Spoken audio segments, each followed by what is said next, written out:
Right. ಇದಿಷ್ಟು ಬೆಂಗಳೂರು ಮತ್ತು ರಾಜ್ಯದ ಬೇರೆ ಬೇರೆ ಭಾಗಗಳಲ್ಲಿ ಜನ ಹೇಳಿದ್ದು. ಅಂದರೆ ಬಹಳಷ್ಟು ಜನಕ್ಕೆ ಗೊತ್ತೇ ಇಲ್ಲ ರಾಜ್ಯದ ಮುಖ್ಯಮಂತ್ರಿಗಳು ಯಾರು ಅಂತ. ಕೆಲವು ಯುವಕರನ್ನು ಕೇಳಿದ್ವಿ, ಅವರು ಕೂಡ ಗೊತ್ತಿಲ್ಲ.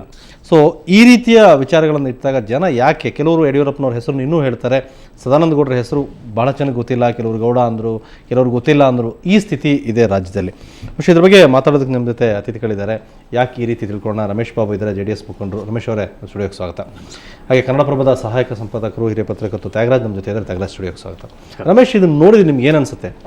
ಜನ ದಡ್ರೋ ಅಥವಾ ಅವ್ರಿಗೇನು ಅದಕ್ಕೆ ಇಂಟ್ರೆಸ್ಟ್ ಇಲ್ವೋ? ಇಲ್ಲಿ ಎರಡು ವಿಷಯಗಳನ್ನ ನಾವು ಗಮನಿಸಬೇಕಾಗುತ್ತೆ. ಒಂದು, ಜನಕ್ಕೆ ರಾಜಕೀಯದಲ್ಲಿ ಆಸಕ್ತಿ ಇಲ್ಲ. ರಾಜಕೀಯದಲ್ಲಿ ಆಸಕ್ತಿ ಇರೋಂಥವ್ರು ಮುಖ್ಯಮಂತ್ರಿಗಳು ಯಾರು ಅನ್ನೋ ಪ್ರಶ್ನೆ ಬಂದಾಗ ಬಹುಶಃ ಚುನಾವಣೆ ಸಮಯದಲ್ಲಿ ಯಾರು ನಾವು ಮುಖ್ಯಮಂತ್ರಿ ಅಭ್ಯರ್ಥಿ ಅಂತ ಅಂದ್ಬಿಟ್ಟು ಪ್ರೊಜೆಕ್ಟ್ ಮಾಡಿಕೊಂಡು ಚುನಾವಣೆಗಳು ಮಾಡ್ತೀವೋ ಅಂಥ ಒಂದು ಸಂದರ್ಭದಲ್ಲಿ ಸದಾನಂದ ಗೌಡರು ಇವತ್ತು ಮುಖ್ಯಮಂತ್ರಿ ಆಗಿಲ್ಲ. ಎರಡನೇದು, ಯಡಿಯೂರಪ್ಪನವರು ಬಹುಶಃ ಅದು ಎಲ್ಲ ಸದಾನಂದ ಗೌಡರೇ ಒಪ್ಕೊಂಡಂತಹ ಒಂದು ಸತ್ಯ. ಅವ್ರು ಕರೆದಾಗ ಇವರು ಅವ್ರ ಮನೆ ಹತ್ರ ಹೋಗಿ ನಮ್ಮ ನಾಯಕರು ಯಡಿಯೂರಪ್ಪರನ್ನ ಒಂದು ಪರಿಸ್ಥಿತಿ ನಿರ್ಮಾಣ ಮಾಡಿರೋದ್ರಿಂದ ಬಹುಶಃ ಜನಸಾಮಾನ್ಯರೇ ಅಲ್ಲ, ಇವತ್ತೇನು ಆಡಳಿತ ವರ್ಗ ಇದೆ, ಕಾರ್ಯಾಂಗದಲ್ಲೂ ಸಹ ಭಾಳಷ್ಟು ಅಧಿಕಾರಿಗಳು ಇವತ್ತು ಸಹ ಯಡಿಯೂರಪ್ಪರೇ ಮುಖ್ಯಮಂತ್ರಿ ಅನ್ನೋ ಒಂದು ಭಾವನೆಯಲ್ಲಿ ನೋಡ್ತಾ ಇದ್ದಾರೆ. ಬಹುಶಃ ಇದು ಈ ವ್ಯವಸ್ಥೆಯ ದುರಂತ ಅಂತ ಹೇಳಬೇಕಾಗುತ್ತೆ.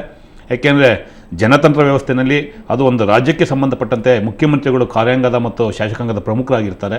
ಹಾಗಾಗಿ ಜನಕ್ಕೆ ಕನಿಷ್ಠ ಪಕ್ಷ ಮುಖ್ಯಮಂತ್ರಿ ಯಾರು ಅಂತ ಅಂದ್ಬಿಟ್ಟು ತಿಳಿಸ್ಕೊಳ್ಳುವಂಥ ಪ್ರಯತ್ನವನ್ನು ಮುಖ್ಯಮಂತ್ರಿಗಳು ತಮ್ಮ ನಡೆಯಿಂದ ಮತ್ತು ತಮ್ಮ ಕಾರ್ಯದಿಂದ ಮಾಡಬೇಕಾಗತ್ತೆ. ಬಹುಶಃ ಆ ನಿಟ್ಟಿನಲ್ಲಿ ಸನ್ಮಾನ್ಯ ಸದಾನಂದ ಗೌಡರು ವಿಫಲರಾಗಿದ್ದಾರೆ ಅಂತ ಅಂದ್ಬಿಟ್ಟು ನಾವು ಹೇಳಬೇಕಾಗತ್ತೆ. ಬಹುಶಃ ಅದೇ ಕಾರಣಕ್ಕಾಗಿ ಇವತ್ತು ಡಿಫ್ಯಾಕ್ಟೋ CM ಈಸ್ ಯಡಿಯೂರಪ್ಪ ಅನ್ನೋ ಒಂದು ಭಾವನೆ ಉಂಟಾಗಿದೆ ಅಂತ. ರಾಜ್ಯದಲ್ಲಿ ಎಲ್ಲ ಏನು ಬದಲಾವಣೆಗೆ ಅಥವಾ ಬೆಳವಣಿಗೆಗೆ, ಅಭಿವೃದ್ಧಿಗೆ ಎಲ್ಲದಕ್ಕೂ ಕಾರಣಕರ್ತ ರಾಜ್ಯದವ್ರ ಮುಖ್ಯಸ್ಥರು. ಅವ್ರ ಹೆಸರೇ ಗೊತ್ತಿಲ್ಲ ಅಂದರೆ ಒಂದು, ಅವ್ರಿಗೆ ಇಂಟ್ರೆಸ್ಟೇ ಇಲ್ಲ, ಏನಪ್ಪ ಇದು ಇವ್ರು ರಾಜಕಾರಣದ್ದು ಅಂತ ಹೇಳಿ. ಎರಡನೇದು, ಇಂಟ್ರೆಸ್ಟ್ ಇಲ್ಲ ಅಂದರೆ ಯಾಕಿಲ್ಲ ಅನ್ನೋದೊಂದು, ಅಥವಾ ಈ ರಾಜಕೀಯದಲ್ಲಿ ಆಗ್ತಾರೆ ಗೊಂದಲದಿಂದ ಏನಾದರೂ ಆಗೋಗಲಿ ಅನ್ನೋದು ಮರ್ತು ಬಿಟ್ಟಿದ್ದಾರೋ, ಅಥವಾ ಈಗ ಏನು ಬದಲಾವಣೆ ಆಗಿದೆ ರಾಜ್ಯದಲ್ಲಿ ಅನ್ನೋ ತಿಳ್ಕೊಳ್ಳೋ ಇಂಟ್ರೆಸ್ಟೇ ಕಳ್ಕೊಂಡಿರಬೇಕು ಒಂದು. ಇನ್ನು ರಾಜಕಾರಣದ ಬಗ್ಗೆನೇ ಅವ್ರಿಗೆ ಬೇಸರ ಬಂದಿರಬೇಕು. ಈ ರೀತಿ ಒಂದು 2-3 ಕಾರಣಗಳನ್ನು ಹೊರತುಪಡಿಸಿದರೆ ಈ ರಾಜ್ಯದ ಮುಖ್ಯಸ್ಥರ ಹೆಸರೇ ಗೊತ್ತಿಲ್ಲ ಅಂದರೆ ಭಾಳಷ್ಟು ಇನ್ನು ಅವರ ಜಿಲ್ಲೆಯಲ್ಲಿರೋ ಜಿಲ್ಲಾಧಿಕಾರಿಗಳ್ಯಾರು ಅಥವಾ ಉಳಿದಿರೋ ಮಂತ್ರಿಗಳ್ಯಾರು ಅನ್ನೋ ಹೆಸರುಗಳು ಬಹುಶಃ ಗೊತ್ತೇ ಇರಲಿಕ್ಕೆ ಸಾಧ್ಯವೇ ಇಲ್ಲ. ಆ ಮಟ್ಟದಲ್ಲಿದೆ. ಬಟ್ ನಾವು ಎಜುಕೇಟ್ ಮಾಡೋ ಪ್ರಯತ್ನ ಅಲ್ಲ. ನಮ್ಮ ರಾಜ್ಯದ ಜನ ಎಲ್ಲರೂ ಓಟ್ ಹಾಕಿ ಒಂದು ಸರ್ಕಾರವನ್ನು ಆಯ್ಕೆ ಮಾಡಿದ್ದಾರೆ, ಅದು ಬಿಟ್ಟರೆ ಬೇರೆ ಪ್ರಶ್ನೆನೇ ಇಲ್ಲ. ನೀವು ಏನು ಉಳಿದ ಏನೇ ಜಗತ್ತಿನ ಚರ್ಚೆಗಳು ಮಾಡಿದ್ರು ರಾಜಕೀಯ ಪಕ್ಷಗಳು ಬೇಕು, ರಾಜಕಾರಣಿಗಳಾಗಬೇಕು, ಚುನಾವಣೆ ಆಗಬೇಕು, ಮತ್ತು ಸರ್ಕಾರ ಬರಬೇಕು, ಅಲ್ಲಿ ನಡಿಬೇಕು, ವ್ಯವಸ್ಥೆಗಳು ಹಾಗೇ ನಡಿಬೇಕು.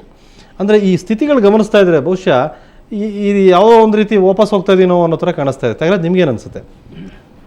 ಹಮೀದ್, ಇಲ್ಲಿ 2 ವಿಚಾರಗಳಿವೆ. ಒಂದು, ಸದಾನಂದ ಗೌಡರು ಮುಖ್ಯಮಂತ್ರಿಯಾಗಿ ಬಂದು 53 ದಿವಸಗಳಾಗಿದೆ. 43 ದಿನಗಳಾಗಿದೆ ಅವರು ಬಂದು.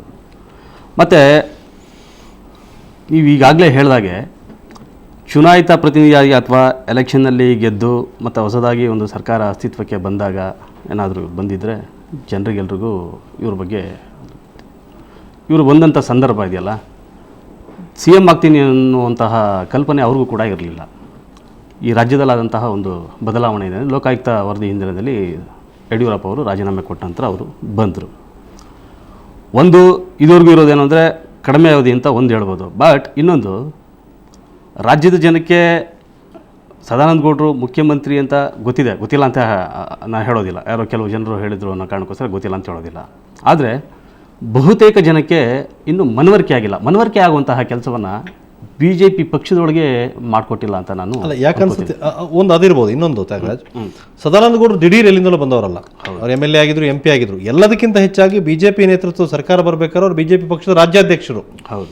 ಹಾಗಾಗಿ ಸದಾನಂದ ಗೌಡರು ಗೊತ್ತಿದ್ದಾರೆ. ಸದಾನಂದ ಗೌಡರು ಗೊತ್ತಿರಬೇಕಾದ ವಸ್ತುಸ್ಥಿತಿ. ಈಗ ಅವರೇ ಮುಖ್ಯಮಂತ್ರಿ ಆಗಿದ್ದಾರೆ ಅಂದರೆ ಪಕ್ಷದ ಅಧ್ಯಕ್ಷರಾಗಿದ್ದವರು ಜನಕ್ಕೆ ಅವ್ರು ಯಾರು CM ಯಾರು ಅಂತಲೇ ಗೊತ್ತಾಗ್ತಾ ಇಲ್ಲ. ಇದ್ರ ಬಗ್ಗೆ ಮಾತಾಡ್ತೀನಿ. ಇನ್ನಷ್ಟು ಇಂಟ್ರೆಸ್ಟಿಂಗ್ ವಿಚಾರಗಳಿದೆ. ಅದಕ್ಕೂ ಮೊದಲು ಒಂದು ಚಿಕ್ಕ ಬ್ರೇಕ್.